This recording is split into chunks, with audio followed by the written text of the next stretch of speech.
নমস্কার বন্ধুরা, সর্বাণীর রেসেলে সবাইকে স্বাগত। আশা করি তোমরা সকলেই ভালো আছো। আমি আবার আজকে এসে গেছি। আজকের রেসিপি কি না, ইলিশ মাছের তেল মুড়োর চচ্চড়ি হবে। আমি কিভাবে করি সেটা তোমাদের সাথে শেয়ার করব। দেখতেই পাচ্ছ, প্রথমেই দেখাচ্ছি। দেখো, সবজি কাটা আর আমি দেখাইনি, কিন্তু কি কি সবজি দিয়েছি দেখো। আলু, পটল, কুমড়ো, বেগুন, ঝিঙে আর কাঁঠাল বীজ। কচু একটাই দিয়েছি, কচু খারাপ হয়ে গেছে, দেখলাম একটাই ভালো আছে, সেই একটা দিয়ে দিয়েছি। এই আমি সবজি দিয়েছি। এটা তেল মুড়োর চচ্চড়ি হবে। এই যে মাছটার সাইজ দেখছো, এই মাছটারই তেল আর মুড়ো। আমি মুড়ো আর তেলটা ভালো করে আগে ভেজে নেব। লবণ আর হলুদ মাখিয়ে নিয়েছি, নিয়ে আমি এটাকে বেশ ভালো করে ভেজে নেব। যা বর্ষা পড়েছে, বৃষ্টি যা হচ্ছে, এখন ওই শাকটা কত খাওয়া ঠিক না, কত সব তো জলে ডুবে আছে। হ্যাঁ, সেহেতু শাক ছাড়াই তেল মুড়ো দিয়ে চচ্চড়ি কত সুন্দর হয়। দেখো, তোমাদের যদি ভিডিও দেখে পছন্দ হয় যে হ্যাঁ এটা ভালো হয়েছে, তাহলে সেই বুঝে একদিন বাড়িতে করে খেয়ে দেখো সবজি দিয়ে চচ্চড়ি তেল মুড়োর। আর আমাকে কমেন্টে জানিও কেমন তোমাদের লাগলো। দেখো, তেল মুড়োটা ভেজে তুলে নিলাম। এবার ওই তেলের মধ্যেই আমি একটা শুকনো লঙ্কা হাফ করে দিয়ে দিলাম, মধ্যিখান দিয়ে ছিঁড়ে, আর হাফ চামচ পাঁচফোড়ন দিলাম। আর এতে একদম অল্প তেল মশলা দেব, বেশি তেল মশলাও লাগে না। প্রায় লবণ আর হলুদ দিয়েই করা হয়ে যায়, আর একটু মিষ্টি দিতে হয়। যারা মিষ্টি ছাড়া খেতে পারে তাহলে মিষ্টিটা তারা নাও দিতে পারে, কিন্তু আমাদের আবার একটু মিষ্টি না দিলে হবে না। দেখতে পাচ্ছ, ভাজা মশলাগুলো বেশ ভাজা হয়ে গেল। এবার আমি একে একে সব সবজিগুলো দিয়ে দেবো।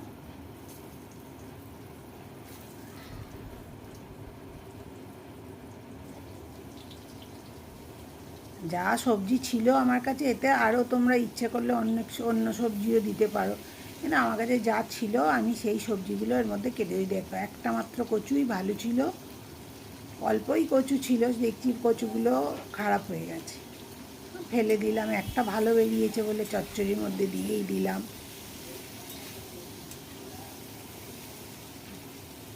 আমার ভিডিও যদি ভালো লাগে আর নতুন বন্ধু যদি এসে থাকো, তাহলে প্লিজ আমার চ্যানেলটা সাবস্ক্রাইব করে দিও ইউটিউব থেকে দেখলে, আর পাশে বেল আইকনটা প্রেস করে দিও। আমি নতুন কোনো ভিডিও দিলেই তোমাদের কাছে যাতে নোটিফিকেশান চলে যায়। আর ফেসবুক থেকে দেখলে একটু লাইক ফলো করো। আর সকল বন্ধু আমার সাথে থেকো, এটা আমার অনুরোধ রইল তোমাদের কাছে। তোমরা যদি আমার সাথে থাকো, তাহলে আমার এগিয়ে যাওয়া, পথ চলার সুবিধা হবে। আমাকে এগিয়ে যাওয়ার জন্য তোমরা একটু আমাকে সাহায্য করো, আর আমার ভিডিওগুলো একটু পুরো দেখো। দেখতে পেলে স্বাদ মতো লবণ দিয়ে দিলাম, হাফ চামচ হলুদ দিচ্ছি। আর লবণ দিলেই তো সবজি থেকে জল বেরোবে, ঝিঙে পটল সবই আছে, সবের থেকেই একটু রস তো সব সবজিরই আছে, সেহেতু ওইতে বেরোবে, এতে একটুও জল পড়বে না। এই যে সব মশলাগুলো দিয়ে দিলাম আর নাড়বো, আর গ্যাসের ফ্লেমটা একটুখানি কমিয়ে দেবো, আর এরম ঢাকা দিয়ে দিয়ে সবজির জলেতেই সবজি সেদ্ধ হয়ে যাবে। দেখতে পাচ্ছ কতটা জল বেরিয়ে গেছে, আর এটা কমেও গেছে।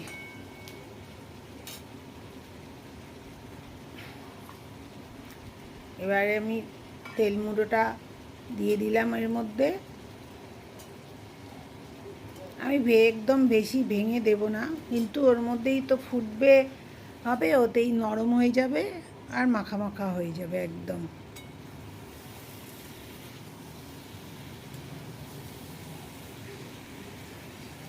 আমার রান্নার পদ্ধতি যদি তোমাদের ভালো লাগে, একটু লাইক শেয়ার কমেন্ট করো।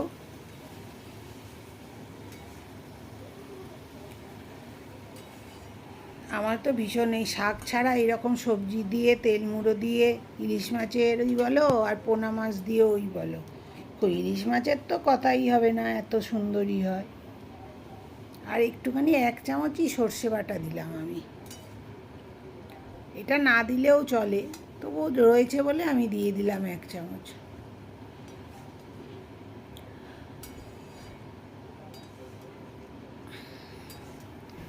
এইরকম চচ্চড়ি তুমি ভাতের শুকনো ভাতের সাথেও মেখে খাবে, দেখবে কি ভালো লাগে খেতে, খুবই সুন্দর লাগে।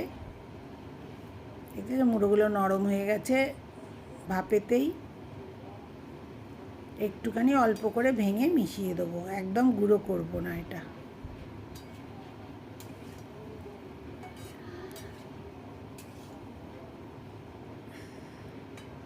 দেখো কত সবজি এবার সেদ্ধ হয়ে যাচ্ছে।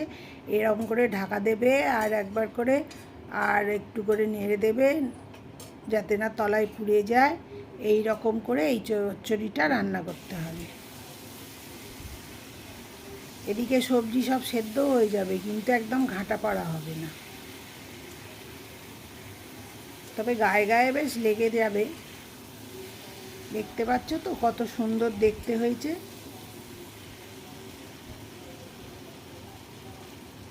না, কচুটা সেদ্ধ হয়ে গেছে, কুমড়ো সেদ্ধ হয়ে গেছে।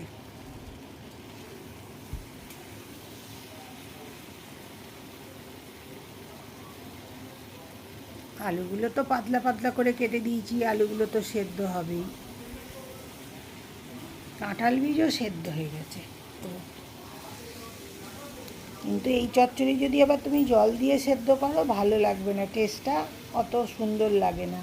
কিন্তু এরকম করে যদি একদম গ্যাসটাকে কমিয়ে দিয়ে, আঁচটা কমিয়ে দিয়ে আর এরকম করে ভাজা ভাজা করে করো, তাতে খেতে দুর্দান্ত হয় একবারে।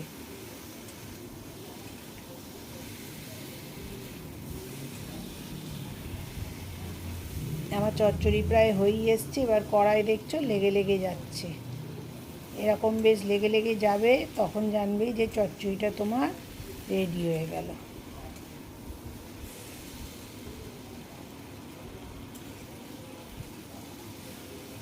আমি কিন্তু এর মধ্যে 1 চামচে চিনি দিয়েছি, মিষ্টি একটু দিয়েছি। ভিডিওটা মনে হচ্ছে কেটে গেছে, ওই জন্য তোমরা দেখতে পেলে না। আমার চচ্চড়ি রেডি হয়ে গেল। এবার আমি চচ্চড়িটা সার্ভ করব। গ্যাসটা নিভিয়ে দিলাম।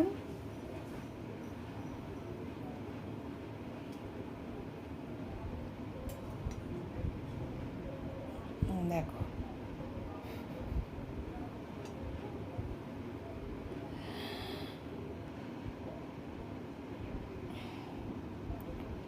দেখতে পাচ্ছ কত সুন্দর হয়েছে। আমার ভিডিও দেখার জন্য তোমাদের সকলকে ধন্যবাদ। সকলে ভালো থেকো। আবার আমি হাজির হয়ে যাব নতুন কোনো ভিডিও নিয়ে, তখন আবার তোমাদের সাথে আমার আবার কথা হবে।